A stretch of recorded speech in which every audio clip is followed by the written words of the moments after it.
Assalamualaikum warahmatullahi wabarakatuh.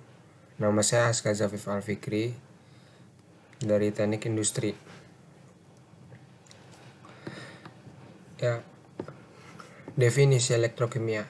Definisi elektrokimia adalah ilmu yang mempelajari aksi antara sifat-sifat listrik dengan reaksi kimia.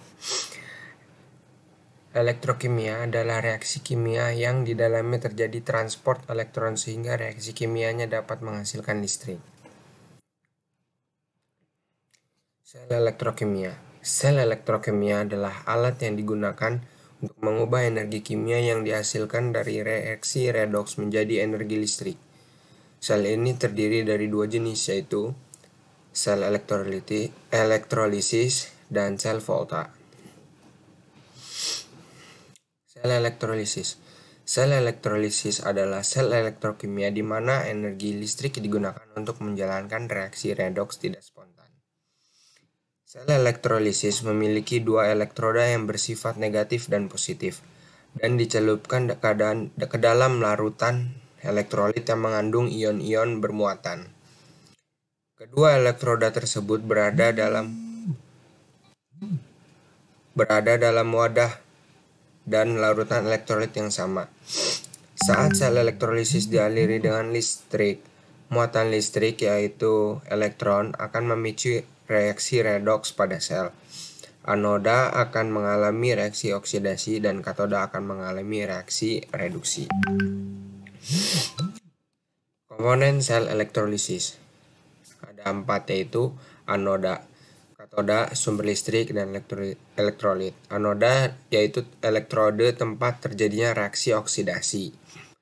Katoda elektrode tempat terjadinya reaksi reduksi. Kalau sumber listrik menyuplai arus searah, misalnya baterai. Kalau elektrolit, zat yang dapat mengantarkan listrik. Aplikasi sel elektrolisis ada 3. 1. Penyepuhan logam. Tujuannya melapisi logam dengan logam lainnya agar tidak mudah berkarat. Contohnya penyepuhan sendok besi oleh logam perak. 2. Ada pemurnian logam. Tujuannya untuk memurnikan logam dari campurannya. Contohnya pemurnian tembaga. 3. Ada pembuatan beberapa bahan kimia seperti logam alkali dan alkali tanah aluminium, gas hidrogen, gas oksigen, dan lain-lain. Contohnya pembuatan logam natrium dengan mengelektrolisis lelehan NaCl yang dicampur dengan CaCl2. Selanjutnya ada hukum Faraday. Hukum Faraday 1. Massa zat yang terdeposit di katoda berbanding lurus terhadap muatan listrik yang mengalir. Secara matematis dapat ditulis M sama dengan Z Q. M di mana M merupakan massa zat yang terdeposit di katoda. Kalau Q muatan listrik dan Z itu konstanta. Hukum Faraday 2. Massa zat yang dihasilkan pada elektroda berbanding lurus terhadap massa ekivalen zat tersebut jika arus listrik yang mengalir tetap sama. Selanjutnya ada sel volta. Sel elektrokimia di mana sel volta adalah sel elektrokimia di mana energi kimia dari redoks spontan diubah menjadi energi listrik. Sel volta tersusun dari anoda, katoda, elektrolit, rangkaian luar, sama jembatan garam. Selanjutnya ini ada penulisan notasi sel.